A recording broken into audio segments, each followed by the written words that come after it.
এখন থেকে ট্রেনের টিকিট কাটতে পারবেন আপনার হাতে থাকা স্মার্টফোন দিয়ে খুব সহজে। কি ভাই, ফার্স্ট অফ অল আপনারা চলে যাবেন গুগল প্লে স্টোরে। প্লে স্টোরে আসার পর এখান থেকে সার্চ অপশনে ক্লিক করবেন। দেন হচ্ছে সার্চ বারে গিয়ে আপনারা লিখবেন রেল সেবা, RAIL, তারপর একটা স্পেস দিয়ে লিখবেন সেবা, SEBA, লিখে আপনারা এন্টার প্রেস করবেন। এবারে রেল সেবা অ্যাপসটুকু আপনার সামনে চলে আসবে। এইটাকে জাস্ট আপনি ইনস্টল করার পর ওপেনে ক্লিক করবেন। ক্লিক করার পর আপনার সামনে ঠিক এরকম একটা ইন্টারফেস চলে আসবে। সো এখান থেকে আপনাকে দুইটা অপশন দেখাতে পারে, একটা হচ্ছে রেজিস্টার আর একটা হচ্ছে লগ ইন। আবার অনেক সময় এরকম একটা ইন্টারফেস চলে আসতে পারে, এখানে মোবাইল নাম্বার এবং পাসওয়ার্ড চাচ্ছে, তারপর নিচে হচ্ছে রেজিস্টার। আপনি যেহেতু রেজিস্ট্রেশন করবেন, সো রেজিস্টার অপশনে ক্লিক দিবেন। যে অপশনটাই আসুক, যদি লগ ইন আর রেজিস্টার পাশাপাশি আসে তাহলে রেজিস্টারে দিবেন, আর যদি এরকম ইন্টারফেস আসে তাহলে আপনি রেজিস্টার অপশনে ক্লিক করবেন। ক্লিক করার পর আপনাকে আপনার ফোন নাম্বার দিতে হবে। ওকে, আমি আমার ফোন নাম্বারটুকু দিয়ে দিচ্ছি। ফোন নাম্বারটুকু দিয়ে দিলাম। তারপর হচ্ছে এখান থেকে এনআইডি কার্ডের নাম্বার দিতে বলছে, আমি এনআইডি কার্ডের নাম্বারটা দিয়ে দিবে। তার আগে বলছি, যদি আপনার বয়স 18 বছরের নিচে হয় তাহলে কিন্তু আপনি জন্ম সনদ দিয়েও কিন্তু এই কাজটুকু করতে পারেন, অথবা আপনার যদি ফরেন পাসপোর্ট থাকে, বিদেশি কোনো পাসপোর্ট থাকে, তাহলে আপনি করতে পারবেন। সো এই ক্ষেত্রে আপনাকে যে কাজটা করতে হবে, সাবমিট ডাটাতে ক্লিক দিতে হবে। যদি আপনি জন্ম সনদ দিয়ে করতে চান বা ফরেন পাসপোর্ট দিয়ে করতে চান, তারপরে হচ্ছে বাকি ইনফরমেশন গুলো দিতে হবে। ওকে, যাই হোক, আমরা যেহেতু এনআইডি কার্ড দিয়ে করবো, সো আমরা এখান থেকে এনআইডি কার্ডের নাম্বারটা দিয়ে দিচ্ছি। এনআইডি কার্ডের নাম্বারটা দিয়ে দিয়েছি। এবারে জন্ম তারিখটা আমি দিয়ে দিচ্ছি এখান থেকে। এটাও কিন্তু এনআইডি অনুসারেই দিতে হবে আপনাকে। এনআইডি কার্ডের যে জন্ম তারিখটা রয়েছে সেটা আপনি দিয়ে দিবেন। দেখেন, আমি জন্ম তারিখটাও দিয়ে দিয়েছি। এখন I am not a robot, just এখানে একটা ক্লিক করছি। ক্লিক করার পর ভেরিফাই অপশনে একটা ক্লিক দিয়ে দিচ্ছি। এখন যে ইন্টারফেসটা আসছে, এখান থেকে আমাকে একটা পাসওয়ার্ড সেট করতে বলছে। সো আমি এখান থেকে একটা পাসওয়ার্ড সেট করে দিচ্ছি। পাসওয়ার্ড সেট করে দিলাম। তারপর কনফার্ম পাসওয়ার্ডের জায়গায় সেম পাসওয়ার্ডটা আবার দিয়ে দিচ্ছি। দিয়ে দিলাম। তারপর এখান থেকে ইমেল অ্যাড্রেসের কথা বলছে, আপনি ইমেল অ্যাড্রেস দিয়ে দিবেন। ইমেল অ্যাড্রেস দিয়ে দিলাম। এবারে আমি পোস্ট কোড দিয়ে দিই। এবার অ্যাড্রেস চাচ্ছে, আমি অ্যাড্রেসটাও দিয়ে দিই। এটা প্রেজেন্ট অ্যাড্রেসও দিতে পারেন, পার্মানেন্ট অ্যাড্রেসও দিতে পারেন, কোনো সমস্যা নেই। ওকে, আমি অ্যাড্রেসও দিয়ে দিলাম। এখন রেজিস্ট্রেশন নামে নিচে যে অপশনটা রয়েছে, জাস্ট এই অপশনে আমি একটা ক্লিক করে দেব। ক্লিক করে দেওয়ার পর এখান থেকে 6 ডিজিটের একটা কোড পাঠিয়েছে আমার ফোনে, এই কোডটা এখানে বসাতে হবে। ওকে, অলরেডি কোডটা চলে আসছে, আমি এটা বসিয়ে দিচ্ছি। ওকে, আমার কোড বসিয়ে দেওয়া শেষ। এখন ভেরিফাই অপশনে ক্লিক করে দিচ্ছি। এখন এখান থেকে আমি জাস্ট হচ্ছে আই এগ্রিতে ক্লিক করে দেব। ক্লিক করে দেওয়ার পর এখন কিন্তু আমার মোটামুটি কাজ শেষ। মোটামুটি কাজ শেষ বললাম, রেজিস্ট্রেশন প্রসেসটা শেষ। সো এখন আমাকে হচ্ছে মাই অ্যাকাউন্টে ক্লিক দিতে হবে, আর এখান থেকে এডিট প্রোফাইলে ক্লিক দিয়ে আমি কিন্তু বাকি ইনফরমেশন গুলো কিন্তু এডিট করতে পারবো। ওকে, সো আমি আর করছি না, জাস্ট আপনাদেরকে এটুকু দেখাইলাম। এখন আমি হচ্ছে টিকিট কাটবো। টিকিট কাটার জন্য যে কাজটা করবো, এই যে দেখেন ফ্রম স্টেশন। সো এটা আমি সিলেক্ট করলাম। আমি এটাকে ঢাকা দেই। ঢাকা থেকে আমি যাব হচ্ছে কোথায়, নরসিংদী। নরসিংদী সিলেক্ট করলাম। তারপর হচ্ছে এখান থেকে আমি কোন ক্লাসে যাব, ট্রেনের টিকিটে কিন্তু বিভিন্ন ক্লাস রয়েছে। সো এটা আপনাকে সিলেক্ট করতে হবে। আমি হচ্ছে এখান থেকে শোভন দিয়ে দিলাম। শোভন দিয়ে তারপর হচ্ছে জার্নি ডেটটা দেই, আমি কত তারিখে জার্নি করবো। ধরেন আমি 30 তারিখের টিকিটটা কাটছি। সো তারপর হচ্ছে সার্চ ট্রেন, এখানে ক্লিক দিব। ওকে, তারপর আমার সামনে যতগুলো ট্রেন আছে ঢাকা থেকে নরসিংদী, সবগুলো শো করবে। হ্যাঁ, এই যে দেখেন সবগুলো শো করছে, বাট কোনোটাতেই কিন্তু সিট নেই। এই যে দেখেন 0000 দেখাচ্ছে। ঠিক আছে, টিকিটের মূল্য দেখাচ্ছে। এই যে দেখেন কোন ক্লাস, যেমন স্নিগ্ধার টিকিটের দাম কত, 133 টাকা। শোভন চেয়ারের দাম 70 টাকা, বাট নিচে 0 দেখাচ্ছে। এর মানে হচ্ছে যে টিকিটটা নেই, মানে 0।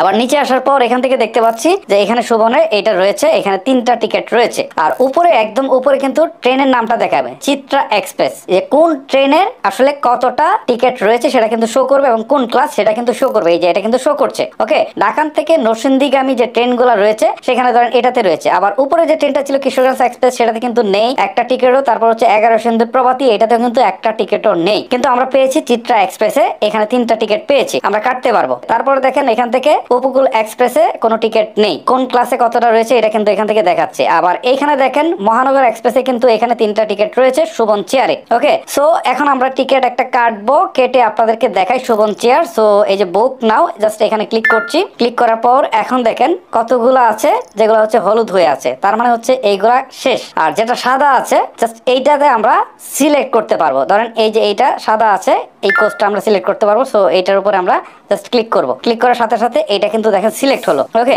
সিলেক্ট হওয়ার পর আমরা এইখান থেকে নিচের দিকে দেখতে পাচ্ছেন এই যে দেখেন সিট নাম্বারগুলো দেখাচ্ছে। জাস্ট আমি হচ্ছে এই সিট নাম্বারটা কাটতে পারি, কারণ নিচের গুলা একটু টয়লেটের দিকে হয়। সো আমরা এইটা কাটতে পারি। এটার উপর ক্লিক দিলাম, এটা সিলেক্ট হলো। উপরে যেটা হচ্ছে সেটা হচ্ছে কোচ নাম্বার। ঠিক আছে, যেমন এই যে ট্রেনে গেলে আপনি দেখতে পারবেন যে হচ্ছে ক, তারপর হচ্ছে নিয়, তারপর হচ্ছে ট, এই কোচ রয়েছে। যেমন একটা কোচ খালি ছিল ঝ, এইটা। সো জতে আমরা আসার পর আমরা একটা সিটে পেয়েছি 51, জ 51। 21 এটা আমরা পেয়েছি। সো এটা আমরা সিলেক্ট করেছি। সিলেক্ট করার পর কন্টিনিউ প্রসেস এখানে ক্লিক দিব। ক্লিক দেওয়ার পর এখন একটা ওটিপি পাঠাবে আমার সিমে, জাস্ট এই ওটিপিটা এখানে বসাতে হবে। ওকে, এই যে অলরেডি ওটিপিটা চলে আসছে 4 সংখ্যার। ঠিক আছে, আমি এটা বসিয়ে দিই। আমি এটা বসিয়ে দিলাম, আবার ভেরিফাই অপশনে ক্লিক করে দিচ্ছি। ক্লিক করে দেওয়ার পর এখান থেকে দেখেন প্যাসেঞ্জারের নাম দেখাচ্ছে, এটা এনআইডি থেকে তারা সিনক্রোনাইজ করে অটোমেটিক নিয়ে নিয়েছে। ঠিক আছে, এখান থেকে অ্যাডাল্ট দেখাচ্ছে। সো অ্যাডাল্ট হলে অ্যাডাল্ট, চাইল্ড হলে চাইল্ড। যদি চাইল্ড হয় তাহলে কিন্তু প্রাইসটা একটু কম লাগবে। ওকে, আমরা অ্যাডাল্টই সিলেক্ট করছি যেহেতু আমরা একটা টিকেটে পেয়েছি। সো আমরা বেশি পেলে হয়তো বা বেশি এখান থেকে বাকি ইনফরমেশনগুলো দেখাতে পারতাম। ওকে, তারপর বাকি কন্ট্যাক্ট ইনফরমেশন দেখাচ্ছে এখান থেকে নিচে প্রসেস এই অপশনে ক্লিক দিই। ক্লিক দেওয়ার পর এখন এখান থেকে জাস্ট ডিটেইলসটা দেখাচ্ছে, তারপর নিচে আসার পর এখান থেকে পেমেন্ট মেথডটা দেখাচ্ছে। ওকে, সো আপনি কোন মেথডে পেমেন্টটা করবেন। সো ধরুন আমি বিকাশ দিয়ে করব। সো আমি এখান থেকে বিকাশটা সিলেক্ট করছি। সিলেক্ট করার পর স্ক্রল করে নিচের দিকে আসবো, এখান থেকে প্রসেস টু পেমেন্ট এখানে ক্লিক দেব। ক্লিক দেওয়ার পর এখান থেকে বলছে যে টিকিট বুকিং কনফার্ম। ওকে, সো এখন আমরা বিকাশের যে ইন্টারফেসটা আছে সেটাতে চলে যাব। সো এখন আমি বিকাশের নাম্বারটা বসিয়ে দেই। বিকাশের নাম্বারটা বসিয়ে দিলাম, এখন কনফার্ম অপশনে একটা ক্লিক করে দিচ্ছি। এখন একটা ভেরিফিকেশন কোড যাবে আমার যে ফোনে বিকাশের সিমটা রয়েছে, সেখানে একটা কোড যাবে। আমার আসলে বিকাশটা রয়েছে খোলা রয়েছে এইটাতে, এখানে সিম রয়েছে। সো এখানে কোড আসতেছে, আমি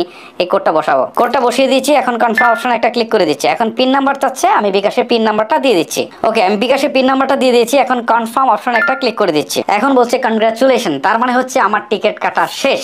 এখন যদি আমরা ভিউ টিকিট এই অপশনটাতে একটা ক্লিক দেই তাহলে কিন্তু আমরা এই যে টিকিটটা কিন্তু অলরেডি দেখতে পাচ্ছি। ডাউনলোড টিকিটে ক্লিক দিলে কিন্তু এটা ডাউনলোডও করে ফেলবো। ওকে, পিডিএফ রিডার এখানে যদি ক্লিক দেই তাহলে এটা কিন্তু দেখতে পারবো যে আমরা পিডিএফ আকারে ওপেন হয়েছে কিছুক্ষণের মধ্যেই। এই যে দেখেন অলরেডি কিন্তু আমার এটা ওপেন হয়ে গেল, তার মানে আমার টিকিট কাটা শেষ। এখন যেহেতু আমি অনলাইনে কেটে ফেলেছি টিকিট, সো এখন আমি জার্নি করতে পারবো। এখন কিন্তু আমি ট্রেনে গিয়ে এই টিকিটটা দিয়ে কিন্তু জার্নি করতে পারবো। সো টিটি যখন আসবে জাস্ট আমি অনলাইন থেকে বা হচ্ছে আমার মোবাইল থেকে এই টিকিটটা দেখালে সে বুঝবে যে আমি টিকিটটা কেটেছি। ওকে, এইভাবে আপনারা খুব সহজে ট্রেনের টিকিট কাটতে পারেন।